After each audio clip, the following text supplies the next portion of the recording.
On today's show, All-Star Weekend is in the books, and I am joined by Glen Willis for part one of a two-part conversation about the Hawks at the All-Star break. We'll get into all of that and more coming up.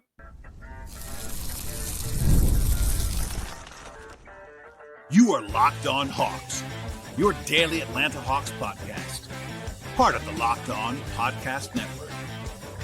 Your team every day. Hello, friends. Welcome to episode 1912 of the Locked On Hawks podcast. I am your host, Brad Rowland, coming to you on a Monday here in mid-February. And today's podcast is brought to you by the folks at FanDuel Sportsbook. And right now, if you're a new customer at FanDuel, you can get $150 in bonus bets if your first $5 bet wins at FanDuel. Check it out now and check it out at FanDuel.com. I also want to encourage you at the top of the podcast, as I always do, to make us your first listen each and every day here at Locked On Hawks. Please subscribe to the podcast. Check us out anywhere you find your podcasts. We're on Apple and Spotify. On the audio side, we're also on YouTube. Please like this video as you are watching it and help us to spread the word about the podcast. And yeah, I'll be joined momentarily by Glen Willis, a good friend of the podcast from ATL on 29. Glen is always dialed in, one of my favorite guests always. This is actually going to be a part one of two, myself and Glen talking all things Hawks at the All-Star break. But before I bring Glen in, obviously it was a busy weekend for the Hawks, lots of participation in the All-Star festivities out there in San Francisco. Nothing that was like notable enough to do an emergency podcast. I find that podcasting is a tough medium for All-Star competition breakdowns because there's not that much to discuss necessarily. I will certainly jump on the bandwagon of everyone that was not terribly pleased with the entire format of things this weekend, in particular on Sunday. Was not the most enjoyable watch in the world, but I want to at least keep an eye on it because Trae Young was participating, and it's my job to do so.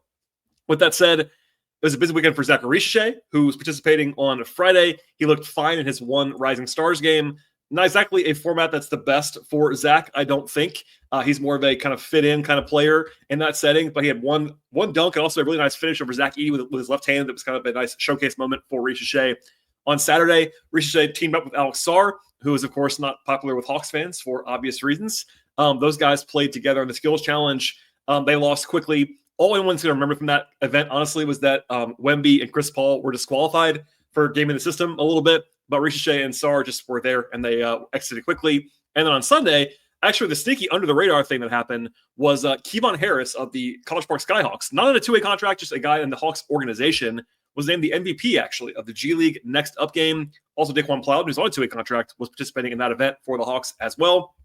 And then, of course, the headliner, Trae Young, on Sunday as part of the All-Star festivities in the tournament. His team did win their first game, so he ended up playing twice. He was really good in the first game with 4 points and 5 assists in a very quick game and a victory. Then he had one of his trademark nutmegs in the final, but it was mostly a blowout because Chuck's team, which Trae was on, shot 2 of 16 from 3. And then there was like a 20-minute break in the middle of the game. Just a terrible watch, honestly, in a lot of different ways. But alas, here we are. That is the quick rundown of what happened this weekend. Otherwise, not really any news from the Hawks. Everyone's on a break right now. The Hawks will gather later on this week, and then they get back on the floor on Thursday at home against the Magic. That'll be a fun game to kind of look ahead to later on this week. But without any further delay here, what we'll do is I'll dive with myself and Glen Willis. Glen and I talked extensively about the state of the Hawks right now, the new guys, et cetera, et cetera. But part 2 is available right now in this same podcast feed, so stay tuned for that at the end of this conversation. But here we go with myself and Glen. I am joined once again by my friend Glen Willis of ATL on 29. Glen, it's been a while. How are you, my friend? I'm good. On a little vacation down here in Vegas at the MGM, where a 1-liter bottle of Smart Water costs you $22 from the minibar. So don't touch the minibar, kids. Yeah, stay away from that. That's a good idea in general. Try to find, go to CVS or I know there's a CVS or a Walgreens down there somewhere. I spent enough time in Vegas in July to know where all the bottled water can be found for less than $22.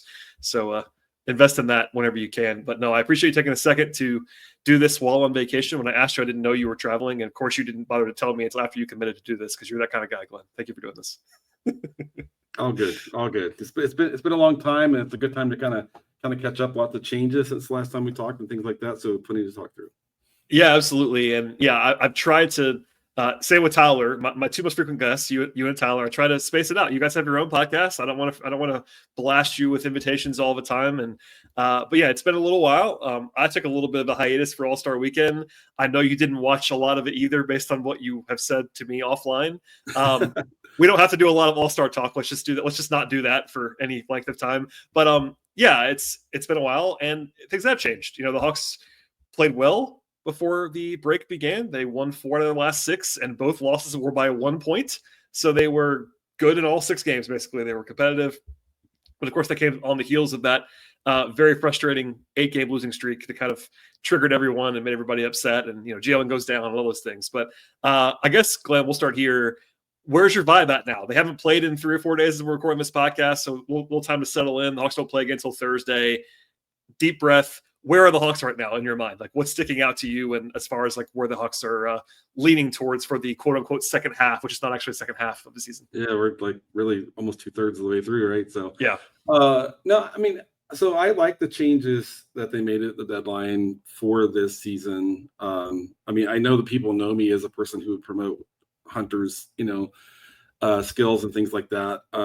But I think that getting 2 real defenders back, Mann and LeVert, and we talked about this on 18-29, allow them to swing towards offensive skill at the center position. Unfortunately, the Nance injury is going to force another direction there, and we'll probably talk through that a little bit later. And then getting some shooting at the 4, right? It's something they haven't had really all year long, except when Hunter played there. When Hunter played there, statistically, they weren't good. When Hunter played at power forward, and so having a really, really good shooter at the 4, I think, is going to make a big difference. They haven't really had that since I would say Gallo. And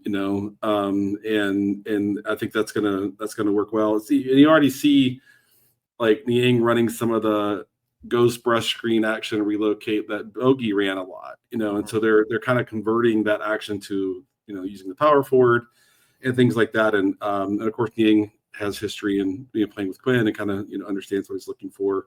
So I think the pieces fit this year. My primary thought is I think they're just going to be a more consistent team, having more veterans sprinkled through the first and second unit. They're leaning on a lot of young guys through whether it was injury absences or whatever, Bogey going home, Clint not being available, whatever was going on there and stuff. So I just think having those veterans is going to create more stability and consistency for them, and maybe give them a chance to fight to avoid the play-in, possibly, just depending about, a lot of that will come down to whether they win close games or not. That's just kind of how it works. But overall, I think the changes will help them this season. Yeah, and we don't have to relitigate the trades by just reacting to them because it's been a little while now. But I think one of the takeaways that a lot of us had, whether you like the trade or not, there was an interesting split that Tower and I talked about, and I know you guys did on your podcast, where it seemed like Kevin was a little bit lower than you guys were on the deals. But even Kevin said the same thing. At the very least, they're not worse now for the short term. At least you could view it this way: like Hunter might have been the best player in the trade, but they did get 3 real pieces back, and that improved their depth. And I think, unfortunately for the Hawks, that's already going to pay dividends now, because you're playing without Vit Krejci for a while and Larry Nance Jr. for a while. And Nance is a little bit different because you had the Clint weirdness that we could talk about or not. But look, if they hadn't made this trade and you lost Vit Krejci for 3 or 4 weeks at least, you would have been dipping into the spot of the rotation that you don't want to dip into. And right now, you can kind of navigate that. You turn 2 guys into 3. It's a very simple math problem, but and one of those was Bogey, who had been inconsistent at best this year, not played that much, et cetera, et cetera. So your depth improved drastically. And I'm glad you mentioned the consistency point, because I'm not sure if I played that up enough in the aftermath of the trades. Not that Hunter's not consistent, because he is in certain ways, but getting 3 pros and like pros to come in and execute every night is something that is can be undervalued. Like that, I lean on them just kind of being these solid vets, and they're not spectacular. And even as someone who liked the trade more than most people did, I wouldn't say that. But you've already kind of seen that. I think we've already seen, especially LeVert has been playing very well recently. But I mean, was that your number one takeaway from adding these guys? Is like just adding the depth and consistency, or like what have you seen from them? Because I think that's something I actually wanted to ask you about. It's like, all right, what do these guys do for the team, short term and even long term, but especially short term? Today's show is sponsored by Hungry Root. When it comes to grocery shopping and meal planning, I've had this ongoing problem for a long time. I just don't have the time to do either one of them, honestly. Between work and life and trying to eat healthy, I also honestly felt constant stress when dealing with food stuff. I go to the grocery store, buy things I actually didn't want or didn't need, and then end up with no time to actually cook them. And with my health goals, that was also a big time struggle as well. But everything changed when I discovered the folks at Hungry Root. Obviously, it's been a game changer for me. And the easiest way to eat healthy without all the stress with Hungry Roots is like having a personal shopper and nutritionist all in one spot. I take care of my grocery shopping as well as recommending meals and groceries based on my taste and my health goals, from anti-inflammatory to high protein and gluten-free options as well. And the best part is every meal is ready in 15 minutes or less. 15 minutes or less. That's really fast. I'm talking quick, healthy meals that actually taste great, all delivered straight to my door. It's been a huge time saver for me. That's also made healthy eating even simpler than you might imagine. You're going to love Hungry Root as much as I do when you check it out. And for a limited time, you have 40% off your first box and a free item in every box for life. Just go to hungryroot.com/lockedonnba and use that code. It's LockedOnNBA when you get there. That's hungryroot.com/LockedOnNBA. That code LockedOnNBA, 40% off your first box and a free item of your choice for life. One more time, it's hungryroot.com/LockedOnNBA and use that code LockedOnNBA. Check it out today at Hungry Root. Yeah, so it's interesting. I think Mann has the biggest adjustment curve, if we could call it that. Because, basically what Cleveland runs is not all that different from what the Hawks run. A lot of motion, and things like that. And so, Niang and LeVert kind of looked pretty comfortable from the get-go. Mann, I joked on the last pod we did on 1829, like he's been loaded up in the weak side corner all year long, watching Harden, kind of do his thing. And that's not what the Hawks do, by and large. And so more of an adjustment for him. But for me, I think the switch from Hunter to LeVert is interesting because I think LeVert can do more things than Hunter can do. I think he's a more bursty athlete. He has a little bit more shake in his drive. He has a little stronger handle. And so he can knock down the 3-point shot, and he just has a little bit more skill to work with to attack closeouts on drives. He has more verticality on his drives. And Hunter was getting more aggressive and, seeking chances kind of to attack the rim. But LeVert can kind of navigate rim protectors in ways that Hunter can't. And so I just think while Hunter, carried that second unit offensively for important stretches of the season, and it'd be unfair to not acknowledge that. Yep. I think LeVert can plug into a number of different roles in the offensive half court in a way that Hunter, coming off screens, coming into pistol action, they basically ran 2 or 3 things for Hunter to kind of keep what they asked of him a little bit more limited. And LeVert doesn't need those training wheels, if you want to call it that, right? LeVert can spot up, shoot, attack the closeout. He can drive. He can get to the rim. He has more athleticism to work with in all of those phases. And that doesn't make him some wildly better player. But I think with the way the Hawks run their offense, having someone at the forward spot who just has more versatility, I think is helpful. Yeah, and in general, I think the versatility aspect is shining already from what they added. Not that Hunter isn't versatile at all, but he is what he is. He's a scorer. He's a combo forward, but mostly at the 3. And LeVert, they've already played LeVert at point guard essentially at some points in this time. Niang is pretty much a forward, but he does give them something that they didn't have before with a throwback to everybody's talking about Gallo. It's the most natural comparison in recent Hawks vintage, but a physical, not the greatest athlete in the world, but a big physical guy who can shoot it at a high level. And the Hawks, as we've litigated many times, Glenn, do not have enough shooting on this roster, and he really helps that. And gives Trey that outlet that everybody wants as far as the spacer is concerned. And then Mann, I agree with you. Like, Mann has an interesting period of adaptation. It's a different situation for him in particular than what the Clippers have been doing, and especially with the Harden Clippers, but even the pre-Harden Clippers, like it's kind of a very stagnant offense in some respects. I had a guest on to talk about Mann recently, and he was like, "Hey, in LA, he basically was just asked to stand in the corner and just shoot." And it's like, well, the Hawks will ask him to do some of that, but he's not going to be able to just do that. But we've already seen that. I mean, they were able to play. It's one game, that Knicks game before the break. The Hawks were able to play a 9-man rotation without Vit and without Nance, without having to go to even Garrison or Keaton Wallace. They still have so much more depth than they had before. And just checking those boxes and having guys who are versatile pieces, like they don't have to play a backup point guard right now. At least Quinn doesn't think they do, because you have LeVert, you have Dyson. That's enough. And even Mann, who played a little bit of point guard in LA at times. Right. That really helps you to kind of not have to go deeper. And that's not a shot at Keaton or a shot at Garrison, who both have interesting roles deeper on the bench. But I think there is a step down in like talent pedigree, however you want to put that, from these 3 guys who they added to the likes of Keaton and Garrison. That's like, I think it's pretty meaningful. Yeah, agreed. And Mann, like you already see a few examples where he knows how to run the split cut. He'll screen on the backside. If the defense overplays the screen, he'll cut to the rim, and so he's starting to show some feel for it. But it's just really different.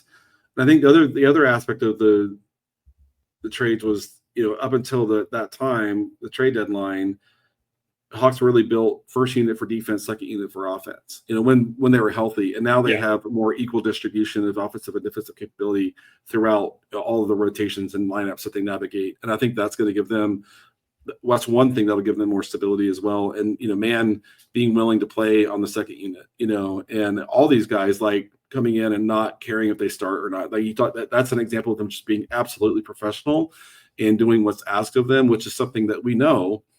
This front office is really prioritizing guys that will do what they're asked to do and buy in and step into the role that they're asked to play. And you already see that from these three guys. And I think that's part of the culture they're trying to build. And for that reason, I think that they're a great fit in that category as well. Yeah. I mean, LeVert and Niang have been traded. And they both talked about that at their intro press conference. Mann hasn't been. This is all new for Mann, but he's still a guy who's been in different roles, different situations. Also was a not exactly like a heralded prospect. He was drafted, but he wasn't a lottery pick by any means. Like, he's kind of had to earn his way. He was an older rookie, all those things. And they all come with glowing reviews, which definitely helps, because I joked about it at the time, but the Hawks actually do believe the Hawks DNA thing. It's funny. I like to make fun of it, but they actually do believe it. It's not just a bit. I think they lean on it a little bit too often, which I would tell Landry in a quiet moment if I could. But they do actually believe it. Like, to your point, like, they care about these guys in the locker room, and not to make it too much about this, but like, that's one of the reasons I think I can probably safely report this, that they didn't want to add Bones Highland to the locker room. He's not had the best reputation. Right. I don't know Bones Highland very well, but his rep in the league is not great. So it's one of those things where, like, hey, they're like, you know what? All things equal, we'll just kind of pass on this, and we'll bring the guys in that we are prioritizing. Yeah, and you see it elsewhere too, and it is it does make you laugh a little bit, like how much Landry will throw it out there in a single too much availability. But that's part of why they picked Ricochet. Oh yeah, that's part of why they were willing to have Nance in the trade, because Nance, when he wasn't playing, he was cheering on and leading and vocal, and and so it's not just this is a case where you can look at other eras of Hawks iterations, whatever, and they're saying one thing, what they're doing didn't always look like it was connecting to what they were saying. I think this is an example where they're not just saying it, they are trying to execute on that as well, even if the way it gets talked about sometimes is like, okay, we get it, That's definitely it. No, I agree with you. Speaking, we wouldn't do too much of this because we've already seen one game of this, but I wanted to kind of ask you about life without Vit and Nance for a while, because they're not high-profile guys. We get that, but they are rotation guys who Vit's played every game he's been healthy for this year. Vit has been firmly in the rotation all year long, and I think Nance is obviously a rotation level player. It's just that when he wasn't playing, as you referenced a second ago, it was because just the logistics. Like, he's mostly a center. They had Clint, they had Onyeka. Losing those two guys in the span of quite literally 30 seconds is pretty bad luck. They are set up better to withstand that now than they would have been before the trades, but it's still a real loss. Like, what I think actually with Tyler and I talked about this recently, I don't know if it was online or offline, but they're still fine. My takeaway is that they're still fine right now. But if you get one more injury, you start to get into the territory where it's going to hurt.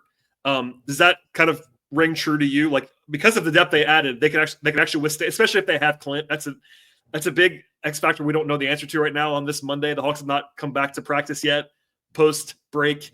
I reported this, so I think it's true. I was told they plan to have Clint available to play post break, but plan to does not mean definite. I've always keep my guard up on that stuff. But like, okay, let's assume Clint plays.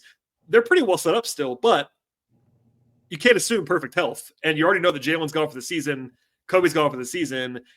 It might be the season for Nance, honestly. I mean, no one said that, but if you just do the math on the timeline, he may not play again this year. I think Vit will. But what do you make of that? Just having those two guys not be there as far as the impact on the team.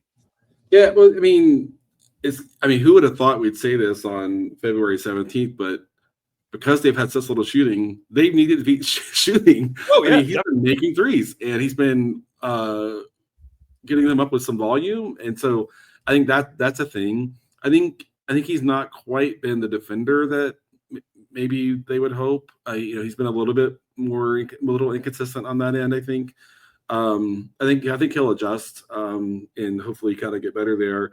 But it is kind of funny to think about them missing, and plus his ability.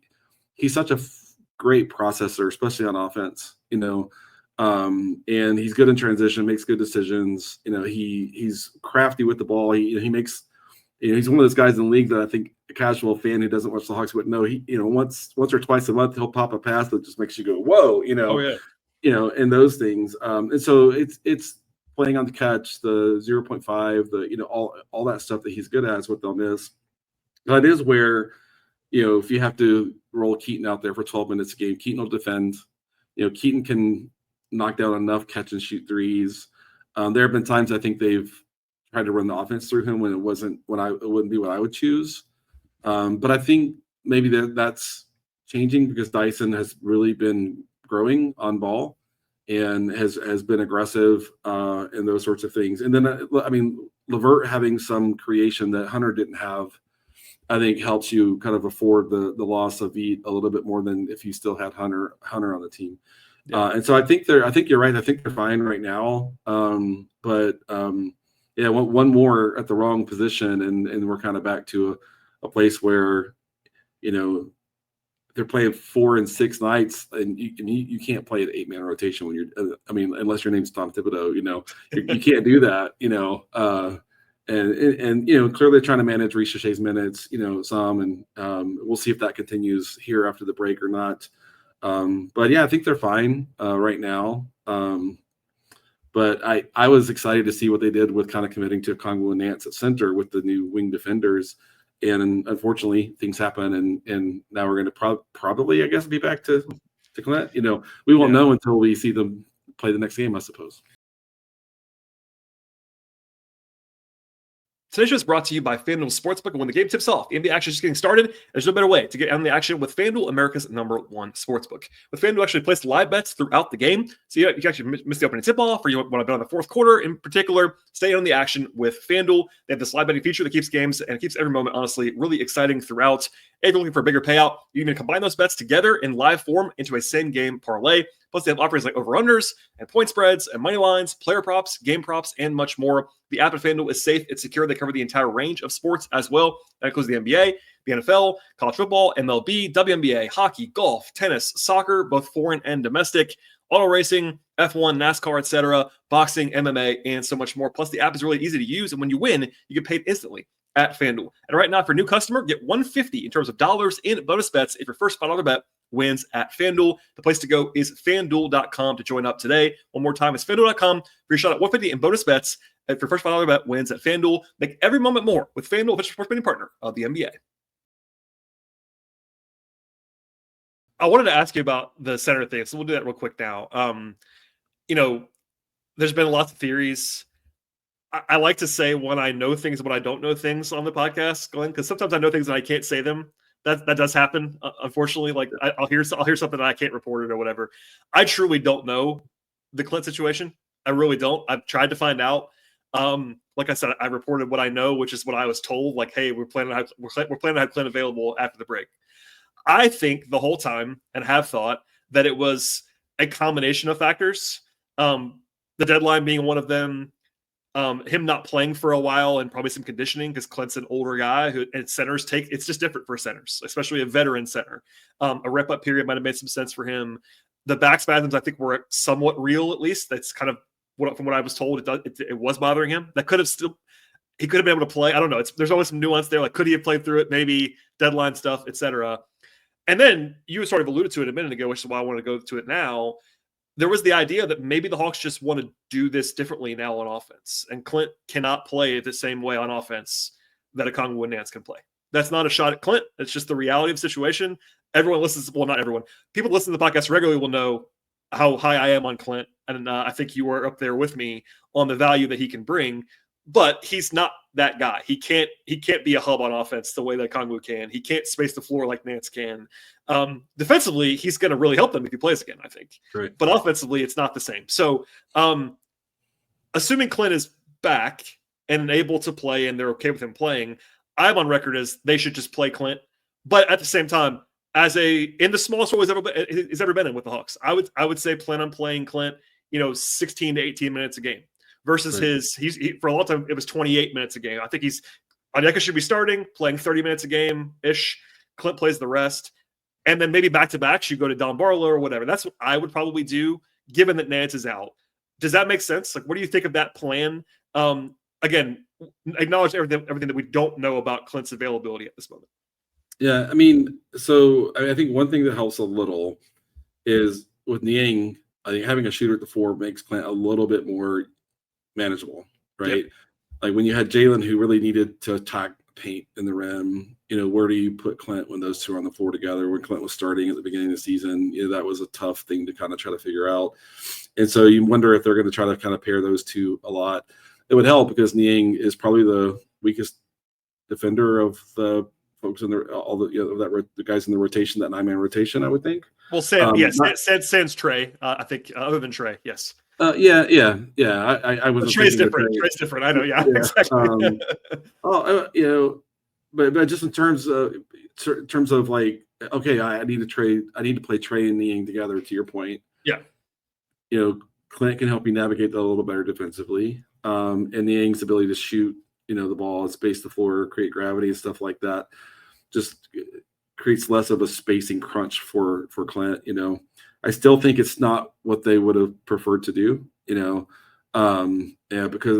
Nance can really shoot the ball. He can handle and, distribute the basketball and all that sort of stuff. But I mean, it might be to your point, it might be one of those things where it's kind of matchup based, where they have a team that doesn't have great centers. They might say, let's, let Dom get some experience here, in those matchups. But when you're facing someone who needs an actual really professional defender with some size and skill and experience and knowledge, et cetera, that's where Clint, I think, can be helpful in those types of matchups. So, I appreciate what Clint has brought to the organization in terms of leadership and just being, a voice, and through this change with Okongwu becoming the starter, no drama at all, no surprise to anyone who kind of knows how people talk about Clint. I don't act like I know him personally or anything like that, but just what you hear, it's just, he's such a solid guy. And so I do think, it wouldn't surprise me if there's a game or two the rest of the season where Clint makes a big difference as a rebounder and as a rim protector, especially if they can manage his minutes to keep him, a little bit, fresher. And maybe this break will help him to just have a little bit more in his legs, the rest of the way. Yeah. I think it's, no one could, you can't predict injuries, but given what happened to Nance, I think they're lucky to have not traded him, because they would be screwed. Yeah. Had they done that. Yeah. There's always, it's always a slide doors thing. And, look, people should be sitting down when I say this. I would have been fine with them not playing Clint on nights when Nance was available. Post deadline. And that people, I'm sure, will be surprised by that. But and that's, it doesn't mean Nance is better than, it doesn't matter. There are times in the NBA where, like, it doesn't matter who the better player is. There's a fit thing, and there's a style thing. I do think in the absolute vacuum of vacuums, Clint is still better than Nance. I do think that, but not by so much. And Nance is, and the thing is, and look, we said this day back this summer, Glenn, Larry Nance is the most overqualified third center in the world. Like, he's a backup center. That's what Larry Nance is. He's a good backup center on a team.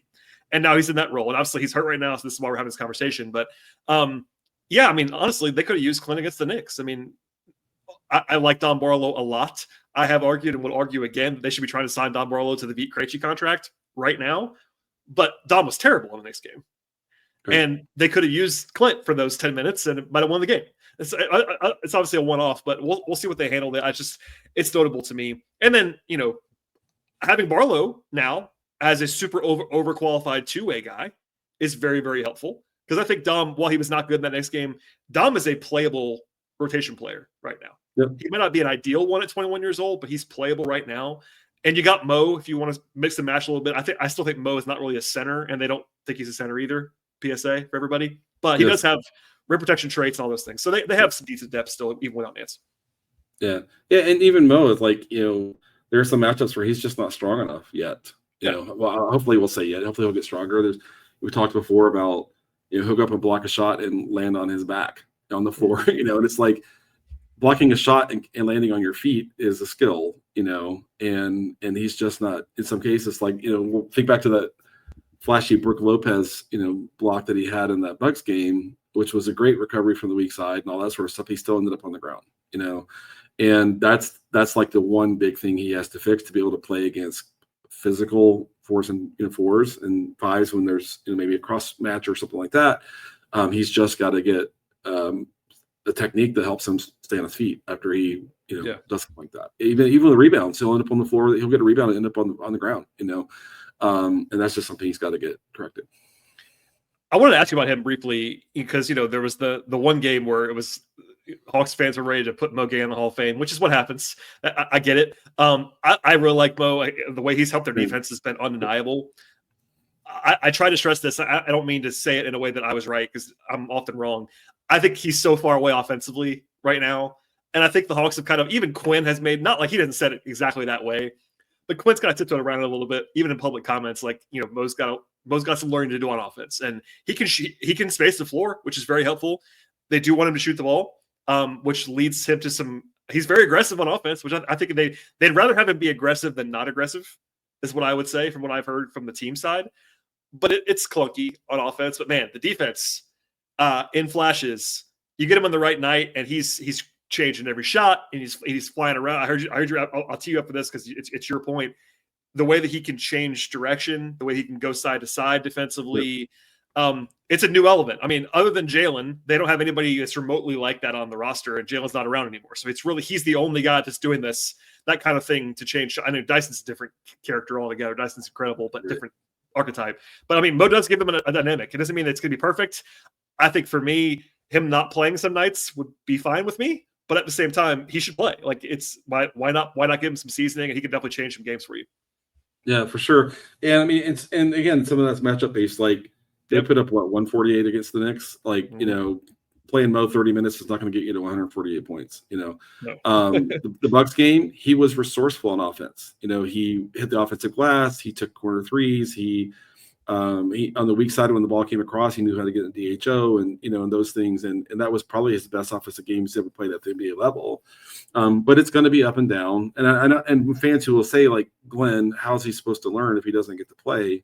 I think that's the valid question there, But I do think it's going to be matchup based. But I think as much as they can play him to get him maybe ready for next year to be a bigger contributor would be helpful, because to your point on defense, having a guy who can get from the weak side corner to the rim like that is a rare trait, and that's something that only Jalen on the roster can do. So he's an exciting young player with intriguing set of skills that could emerge, and as long as he just kind of continues growing and learning and all those sorts of things. And again, if you hear the way that the organization talks about him, they'll say he works hard, he's a sponge, all that stuff. And so I think there's a bright future there, but Hawks fans that might want him to play 20 minutes a game right now, I don't think that's what's going to happen. But I do think Quinn's going to look for opportunities to let him get some run and some reps and things like that, because he's worth the investment, I think. There's definitely a balance to strike there, and I got a wave. I'm sure you did too. A wave of questions when he was playing well in the Bucks game and some others, like why wasn't he playing already this year, and why was he in the G League so long? And it's like, well, some nights you see why he was in the G League so long. And by the way, there's nothing wrong with the Hawks value the G League. Like that's not just lips. They actually do value the G League. They think it's a real opportunity for growth and playing time. They wanted to leave Mo there for a while to get some seasoning. Also, he's a guy with a lot of injury issues. Like, he looks springy right now, which is great. Earlier this year, as our friend Kevin, who watches more G League than I do, that's for sure, will attest, like, Mo was not always looking like this physically earlier this year. He's had some back stuff, feet, all these kind of things. So I like the way they handled him so far. I do think that there might be games where he doesn't play, and games he might play 30 minutes in a game, like he did against the Bucks. Like, he might just play a lot. So we'll see how they handle that. All right, that is all for part one of this two-part conversation with myself and Glen Willis talking all things Hawks. Please go ahead and subscribe to the podcast anywhere you find your podcast, including where you listen to this show right now. Apple, Spotify, we're on Amazon Music, we're on Overcast, etc. Also, we are on YouTube, so please like this video as you are watching it and subscribe on that platform. Also, if you are a YouTube watcher, we definitely appreciate you, but also please subscribe and do us a favor on an audio platform of your choice as well. It definitely helps us to grow the podcast. Plus, leave your favorite 5-star ratings and reviews for the podcast. Check us out on social media at Locked On Hawks. We are on Twitter/X there. You can also find me on Twitter/X at BT Rowland. I'm also on Blue Sky at BT Rowland. And you can also email the show if you want to, lockedonhawks@gmail.com. And for my non-podcast work, it is patreon.com/BT Rowland. All right, everybody. That's it for part 1. Part 2 is available right now in this same podcast feed. So we'll see you all next time.